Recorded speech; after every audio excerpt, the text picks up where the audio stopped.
Hello and welcome to Game and Chat Lite. I am your host Mike, and I am joined by my bro Jack, and we Yo. are here at MCM Comic Con X EGX for the October 2024 event.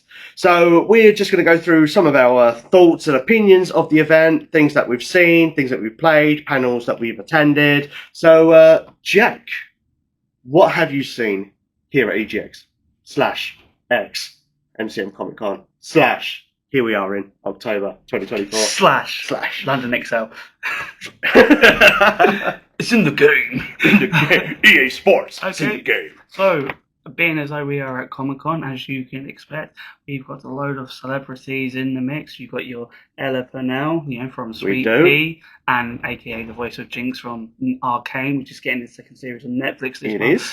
You've also had the likes of Sean Maguire, Nolan North, good old Damien Dougie Haas, boy, Doug Cockle, who's the voice of The Witcher in the Witcher games, and obviously has many other credits to his name as well.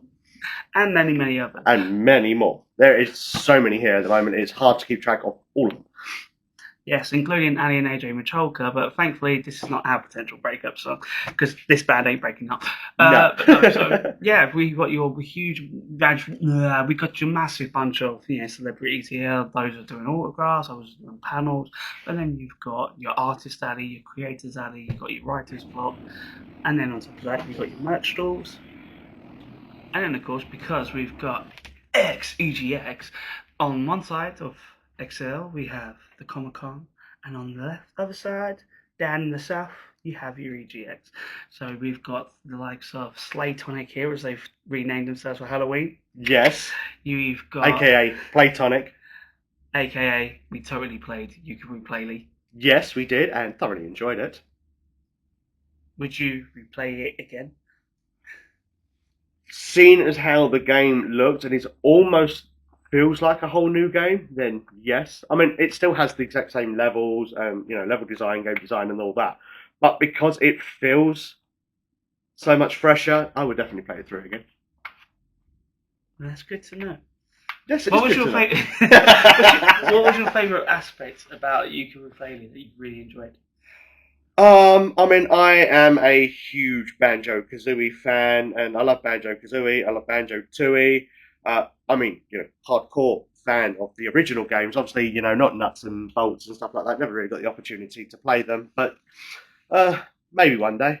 But when Yooka-Laylee came along, the game that was through the Kickstarter was a huge success for Europe, Kickstarter projects. And, playing that game, I know a number of people were a little let down by it. I mean, I still enjoyed it. Did it live up to the hype of like Banjo-Kazooie? No, but over time, I began to see it for what it was. And although, they did say it's like a spiritual successor to it, and with Yooka-Roo Playley, they've gone back over, trying to fix a lot of the things using, like gamer feedback and stuff like that to, fix any issues. And I mean, there was a number of things that they were aware of, but they've gone back over it. They've, really done a good, proper job, and it just looks brilliant and plays very well too. Fair enough. Well, one game that I went hands-on down on the show floor is a little title called Boom Ball Extreme by Black Box Studios, and basically it's picture Rocket League. That's sort of an arena. Yeah. You've got 6 players aside, and basically you're playing as bombs that go boom. Each one has a different special ability. It's like there are one that like fully extends when someone's trying to. The stoppers, that's what they're called. So when someone's like hit the ball down your way, you can use one particular stopper who expands in size like a brick wall to try and block the goal. Then you got another one that's like a rocket and you'll just shoot really fast. So it's like, okay, you're gonna hit the ball, but he's gonna blow up and you've got to swap to another character. But it's like games are like really, really quick, and during half time you have like a half time what's the word? Madness, right? It just goes extreme. It's like multiple balls can drop on the pitch, and next one you're not just focusing on trying to get one ball in the goal, but there's like 4 again. So you can be solely focused on this one little ball that you hit over and go, yeah, I got one goal. But when you look at the score, it's like, oh crud. They've just got free because someone's only paying attention to one ball. So no, it's a really fun game. It's quick and it's intuitive. You can swap between the different players on your team by the press of a button. One direction, if it goes like the up button will go to the player in front of you. The down button goes to the stopper in the goal. It's a lot of good fun. That was a good time. Another little indie title that I really, really enjoyed, which has been developed as part of the UK Games Fund during Transfusion 2024 program, is a game called A Home Below. In it, you play as a hermit crab that rides the currents and seeks shells. Mm-hmm. The demo itself is really rather short and condensed. It's if you literally try and walk towards the very first shell, you're gonna get I'll thank you for playing that game rather quickly. And you're not even gonna get that shell because an evil octopus steals it from you. No. But no, it's really cool because it's like a shell sense, which works like a spider sense. So then when he does it, it's the screen changes and it highlights where the shells are for you to try and advance towards. And you can walk along, do little gestures, hold the arms out like that. It's really good and fun. But what I really liked on it though is because you had members of the development team there, and they've got a book on the side of the unit, and there are all these comments where people have been playing it, have been leaving notes what they think of the game, where they think there's problems, all these little ideas and thoughts of it. I thought that's a nice touch to have that little book on the corner there, so when people are playing there, write their little notes, and it's the amount of love hearts and smiley faces of it. It was a really, really nice touch. Oh, that's cool. That's cool. Other games that we've played as well is Little Nightmares 3. Very, very looking forward to that. I've been a big fan of Little Nightmares and Little Nightmares 2. So being able to jump into the third one, which I do believe it has got co-op play, I think I remember rightly. And even if you're playing on your own, you have the two characters on the screen, so you can also coordinate the other player to do actions and things. So one of you is armed with a wrench, the other one's armed with a bow and arrow. So one can use the wrench to smash things, and then the other character can fire a bow and arrow to bring crates down and shoot the rope and things. So that's pretty cool, and I'm looking forward to that when that comes out. Then of course Sword Art Online Fractured Daydream just looks good anyway. But, Sword Art is always pretty good. It's a solid RPG series by Bandai Namco. Then you got Dragon Ball Sparking Zero. Yeah. Sparking Zero, yeah. Kakarot.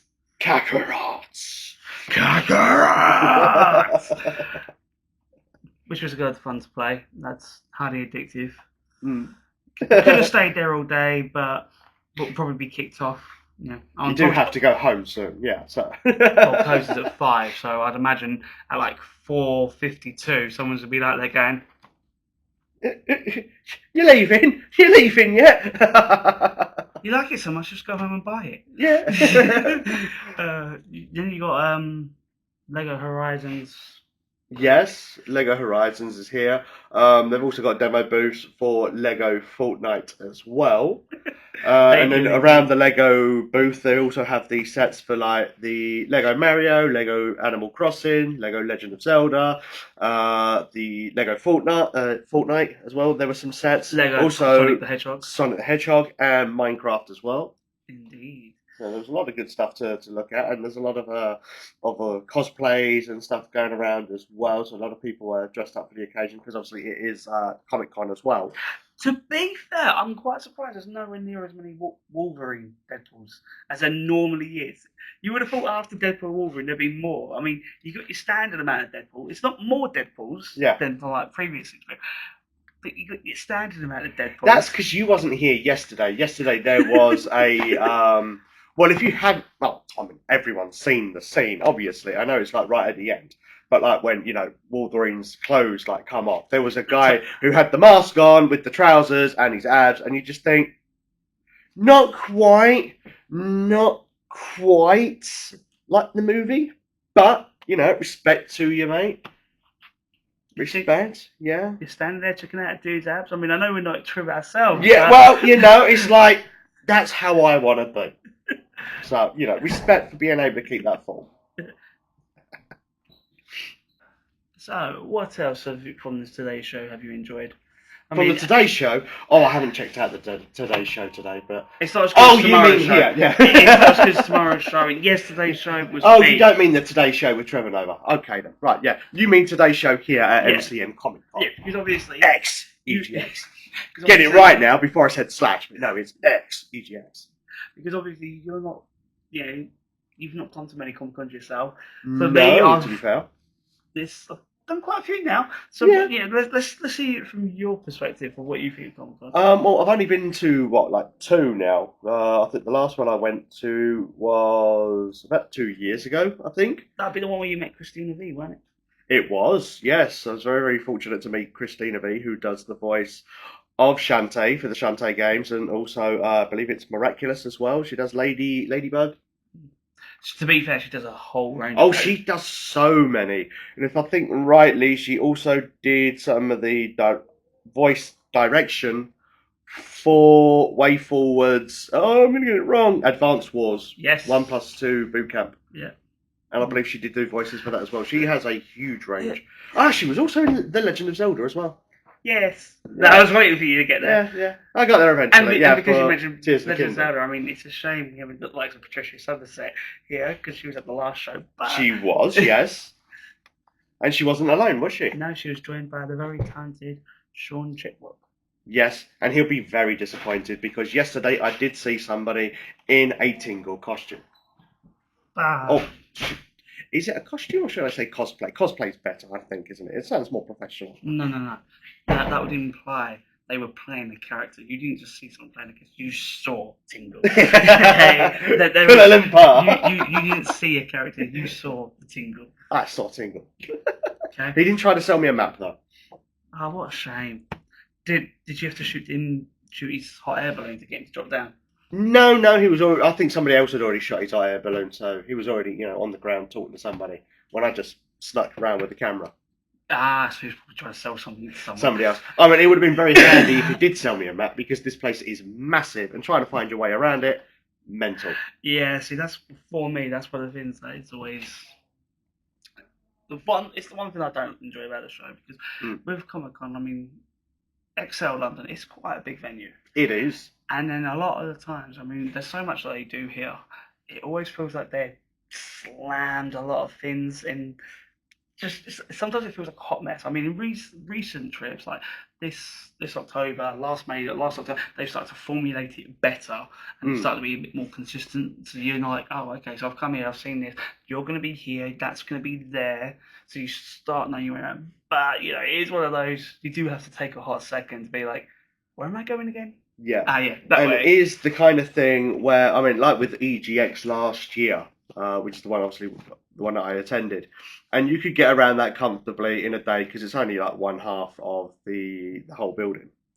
So you can get around that in a day and pretty much see what you need to see, play what you want to play, and you're done. But when it comes to like MCM Comic Con, you have to be here at least 2 days, if not the full 3 days, because there is just so much. And then you have the merch stalls, which last year at EGX there was not as many as there was previous years, but here there is merch stores everywhere.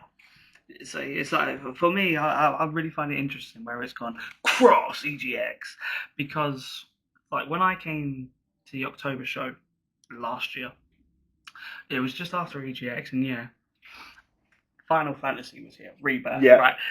I'm still like, but why wasn't it just at EGX? Why is it at Comic Con, not EGX? But so then you're walking around the show, and then you come across the huge Final Fantasy bus in the middle, in the middle of one of these random halls, when you're like stumbling along looking for it, going, "Hello, are you there?" You're stumbling around looking for it, and you just come for it, and then it's like that and a couple of other things, and like the normal like tabletop gaming thing that they have. Yeah. And then in May, where like they had the Final Fantasy area previously, you had more gaming buses with multiple different games available on them, and more of a larger gaming area. And now that we're at this October show with cross EGX, EGX is back, but this is where my criticism is going to come out to play, and this is going to be a broken record. EGX feels like it's been shoehorned in. It's like having seen what it was like in May. Yeah. It feels like they've just extended their little gaming thing that they had previously, Mm. made it a little bit bigger, taken up just a bit more space with a few more stalls, Mm.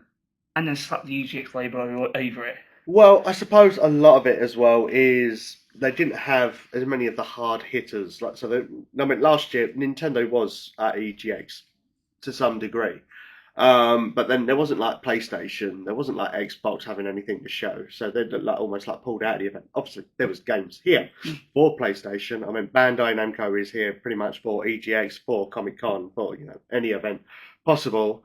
But they are hopeful next year, especially like with Nintendo eventually, announces the next Nintendo platform, the successor to the Nintendo Switch, then maybe Nintendo will be a bit more inclined to, go on a promotion spree. So like with Gamescom next year, they'll probably have something, and then maybe like EGX next year, they'll have something, a lot bigger.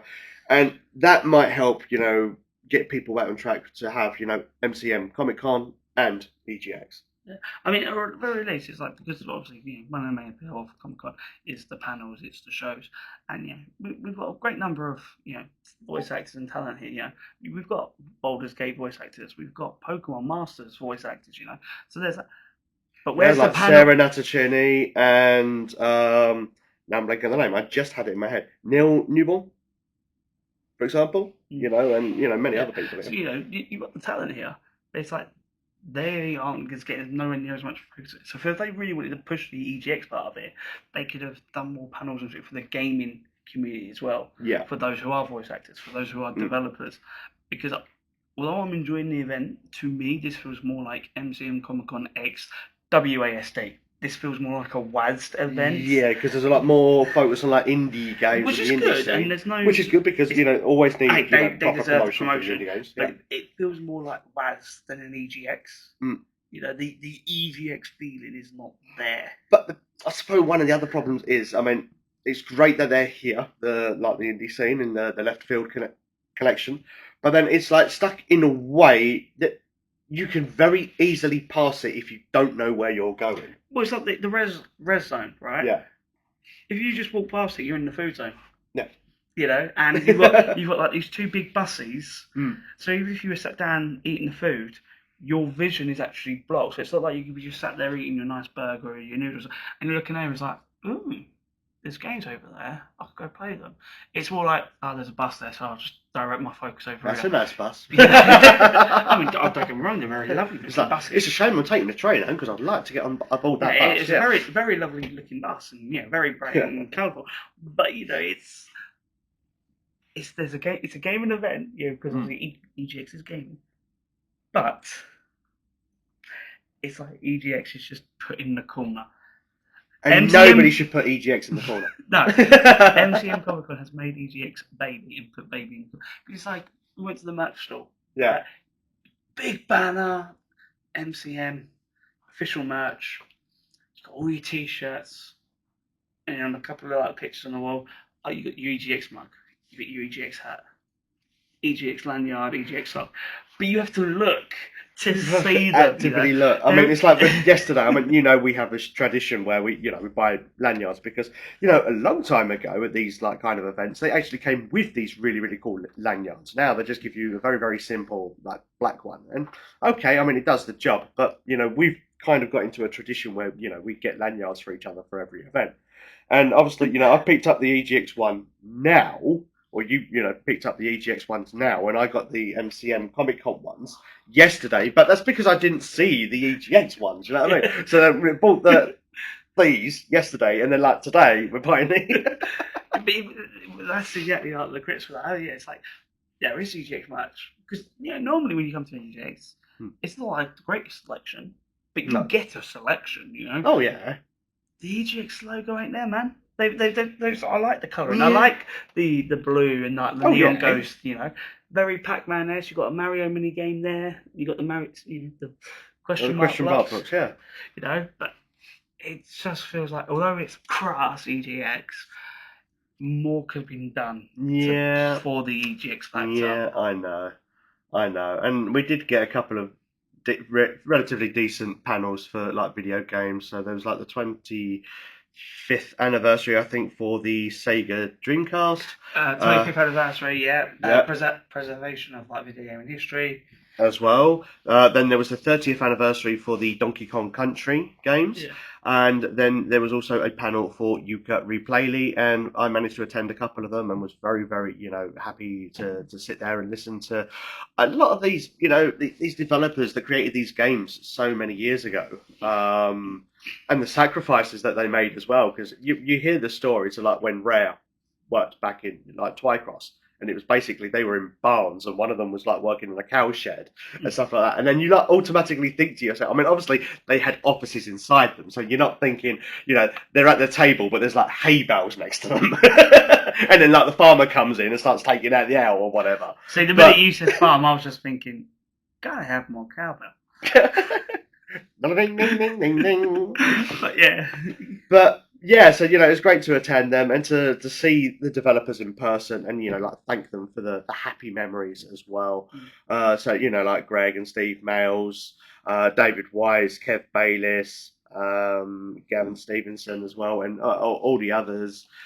And like thank them for the the happy memories, because I mean, yeah, they are game developers, and like at the time, even though they absolutely loved developing these games, they put so many hours into creating it, and then they don't necessarily see that feedback right after.